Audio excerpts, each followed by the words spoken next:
Get ready to embark on a journey through the captivating life of Carlo Gambino, the legendary boss who redefined the Mafia game. Brace yourself for an enthralling tale of ambition, cunning, and power that will leave you on the edge of your seat.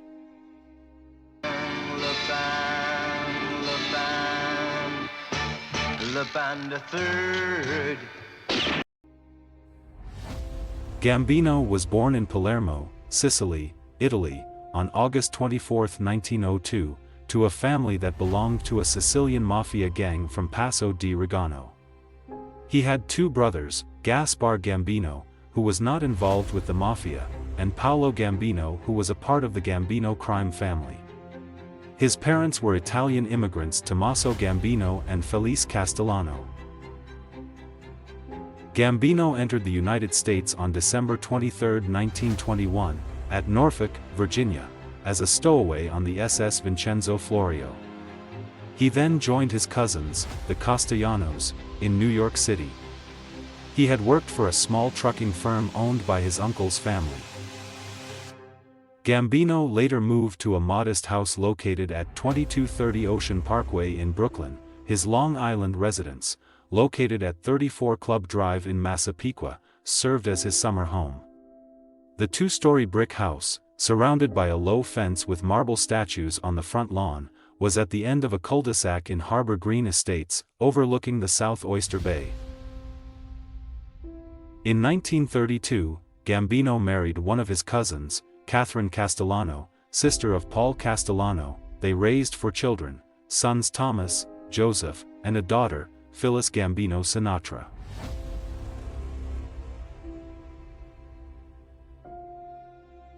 Gambino was a part of a criminal organization headed by Joe Masuria. In 1930, Gambino was arrested in Lawrence, Massachusetts as a suspicious person. That charge was dismissed, but he was seized a month later in Brockton, Massachusetts, on a larceny charge. A warrant was issued for his arrest when he failed to show up in court. 4 years later, he was arrested in Manhattan as a fugitive and was returned to Brockton, where the larceny charge was dropped when he made restitution of $1,000.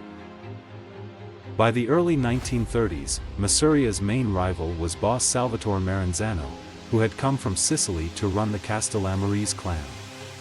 Their rivalry eventually escalated into the bloody Castellamarese War.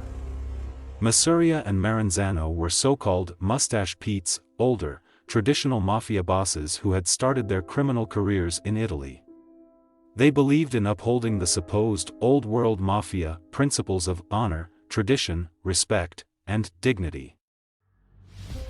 These bosses refused to work with non-Italians, and were skeptical of working with non-Sicilians.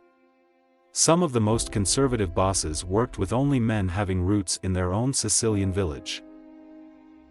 The war had been going poorly for Masuria, and Lucky Luciano saw an opportunity to switch allegiance.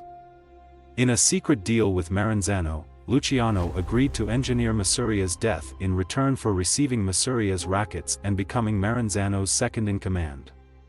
On April 15, 1931, Masuria was killed at Nuova Villa Tomaro, a Coney Island restaurant in Brooklyn. With Maranzano's blessing, Luciano took over Masuria's gang and became Maranzano's lieutenant, ending the Castellamarese War.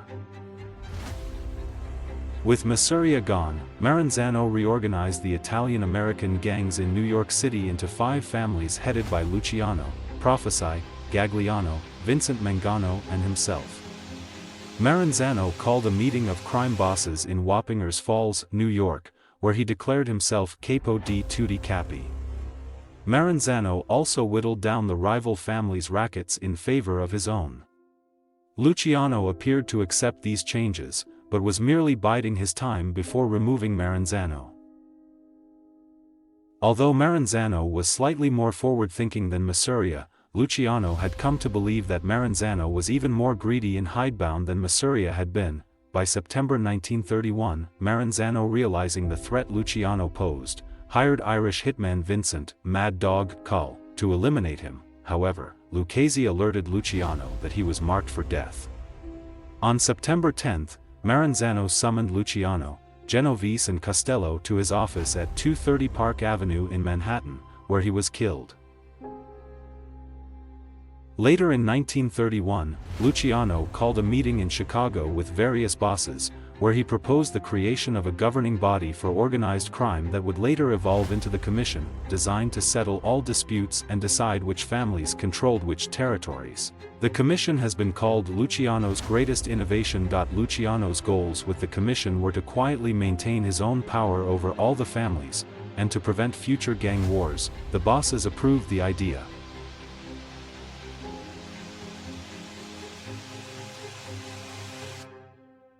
After the death of Masuria, Gambino and his cousins became soldiers in the family headed by Vincent Mangano. Despite being a mob power in his own right, Albert Anastasia was nominally the underboss of the Mangano family. During Mangano's 20-year rule, Mangano had resented Anastasia's close ties to Luciano and Costello, particularly the fact that they had obtained Anastasia's services without first seeking Mangano's permission. This and other business disputes led to heated, almost physical fight. Gambino was arrested in 1937, and served 22 months in prison at Lewisburg for tax evasion related to operating a million-gallon distillery in Philadelphia. Mangano's brother Philip was found dead near Sheepshead Bay, Brooklyn on April 19, 1951. He was murdered along with his brother on the orders of Anastasia in Brooklyn in 1951. Vincent Mangano's body was never found and was declared dead 10 years later on October 30, 1961, by the Surrogates Court in Brooklyn. No one was ever arrested in the Mangano murders, but it was widely assumed that Anastasia had them killed.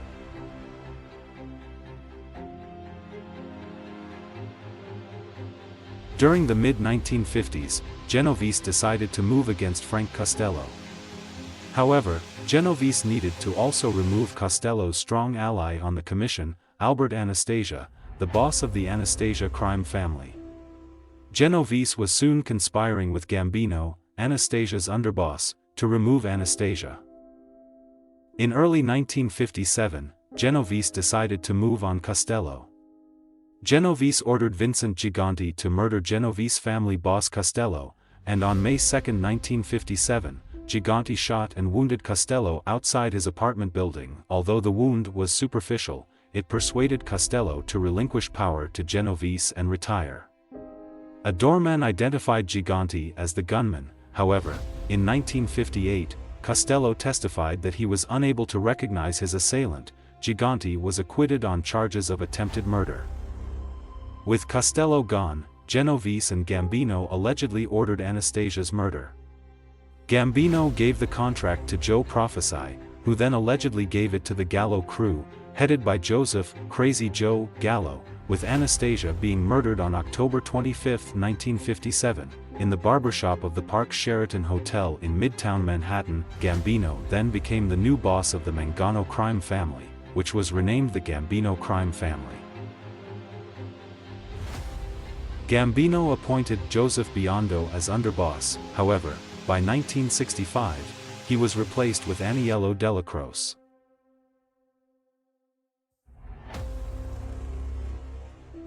In November 1957, immediately after the Anastasia murder, after taking control of the Luciano crime family from Costello, Genovese wanted to legitimize his new power by holding a national Cosa Nostra meeting.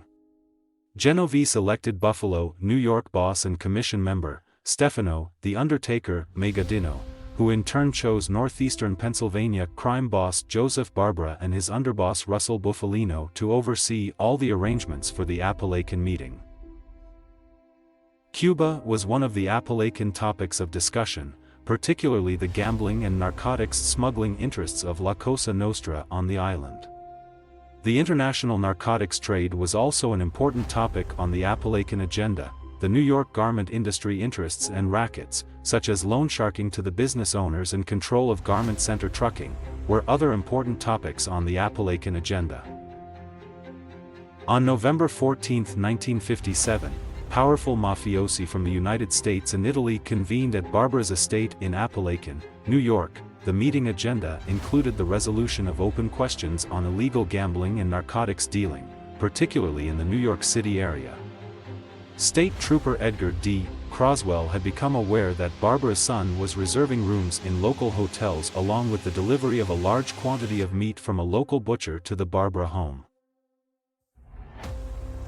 That made Croswell suspicious, and he therefore decided to keep an eye on Barbara's house. When the state police found many luxury cars parked at Barbara's home, they began taking down license plate numbers.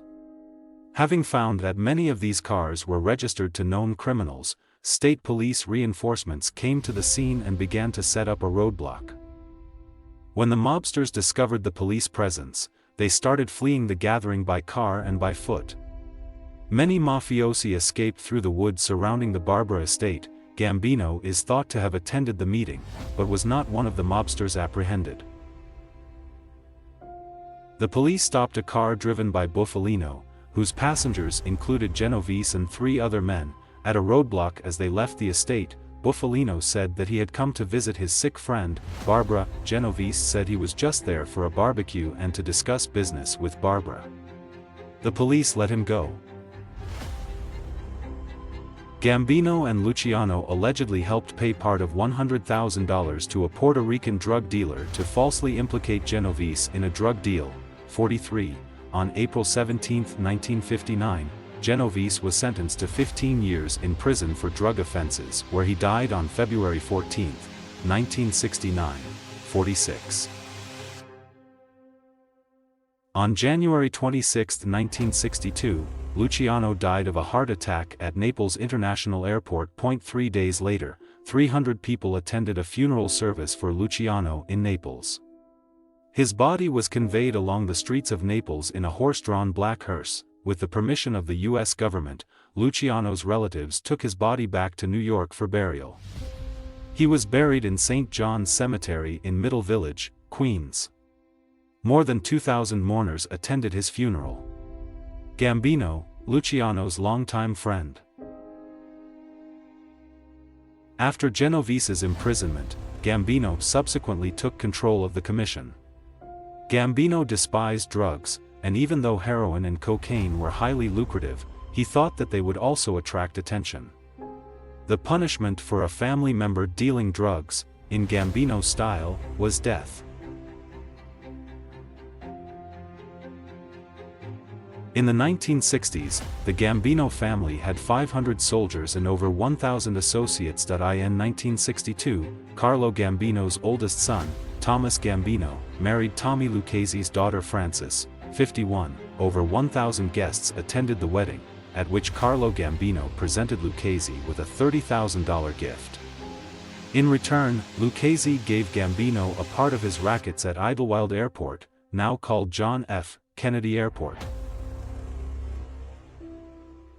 Lucchese exercised control over airport management, security, and all the airport unions. As a team, Lucchese and Gambino now controlled the airport, the commission, and most organized crime in New York City.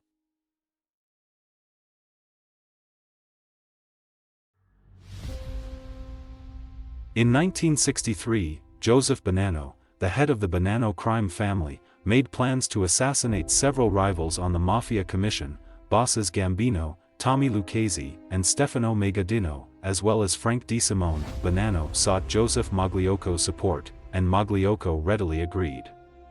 Not only was he bitter from being denied a seat on the commission, but Bonanno and Prophesy had been close allies for over 30 years prior to Prophesay's death. Bonanno's audacious goal was to take over the commission and make Magliocco his right-hand man. Magliocco was assigned the task of killing Lucchese and Gambino, and gave the contract to one of his top hitmen, Joseph Colombo. However, the opportunistic Colombo revealed the plot to its targets. The other bosses quickly realized that Magliocco could not have planned this himself. Remembering how close Bonanno was with Magliocco, and before him, Prophesy, as well as their close ties through marriages, the other bosses concluded Bonanno was the real mastermind. The commission summoned Bonanno and Magliocco to explain themselves. Fearing for his life, Bonanno went into hiding in Montreal, leaving Magliocco to deal with the commission. Badly shaken and in failing health, Magliocco confessed his role in the plot.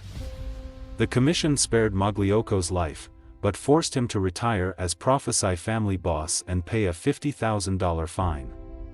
As a reward for turning on his boss, Colombo was awarded the Prophesy family.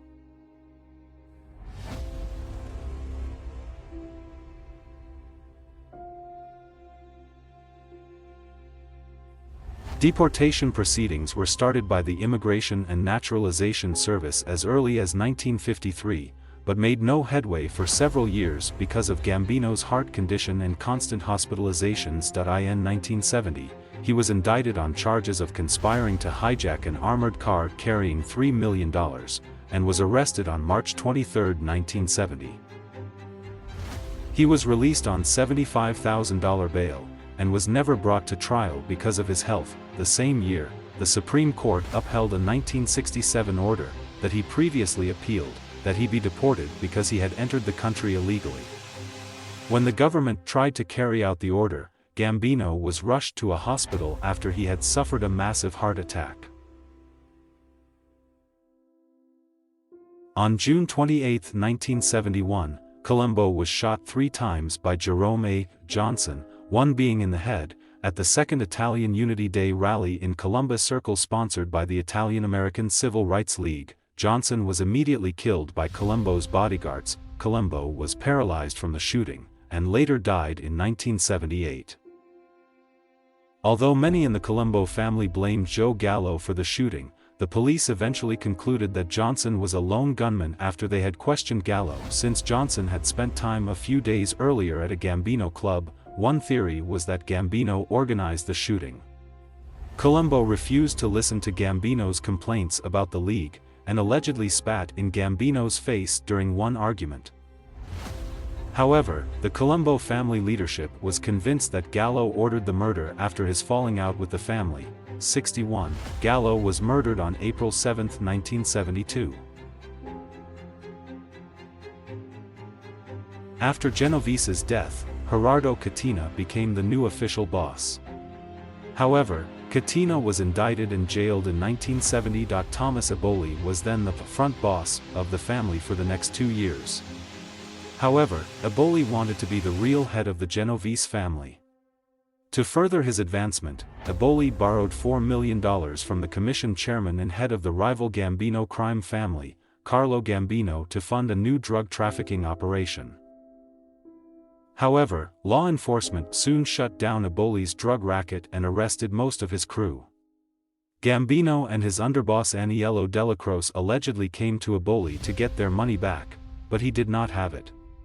Gambino then allegedly ordered Eboli's murder due to lack of payment.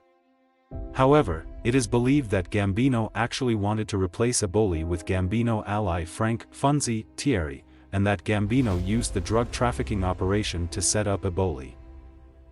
On July 16, 1972, Eboli left his girlfriend's apartment in Crown Heights, Brooklyn, and walked to his chauffeured Cadillac car. As Eboli sat in the parked car, a gunman in a passing truck shot him 5 times. Hit in the head and neck, Eboli died instantly. No one was ever charged in this murder. Gambino died at his home in Massapequa in the early morning hours of Friday, October 15, 1976, aged 74. Having watched the television broadcast of the New York Yankees winning the American League pennant the previous evening. The official cause was natural causes, and his death was not unexpected, given a recent history of heart disease. Cusimano Russo Funeral Home hosted his wake over the weekend of October 16 and 17. His funeral mass was held on Monday, October 18, at the Church of Our Lady of Grace in Brooklyn. Gambino was then entombed within his family's private room in the cloister building of St. John Cemetery in Queens. Gambino's funeral and wake were attended by several hundred people, with plainclothes police and FBI agents mingling outside. His funeral procession consisted of 13 limousines, around a dozen private cars, and 1 flower car.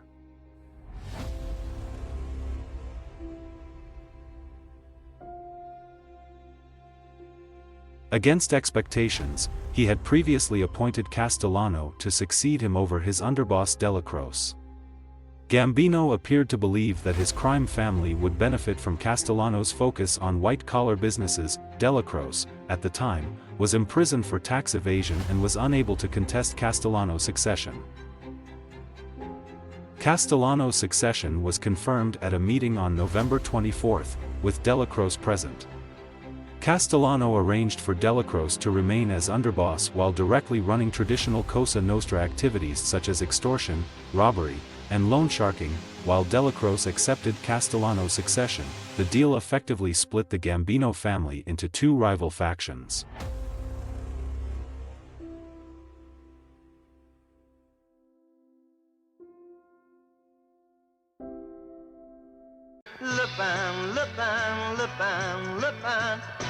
Lupin the third.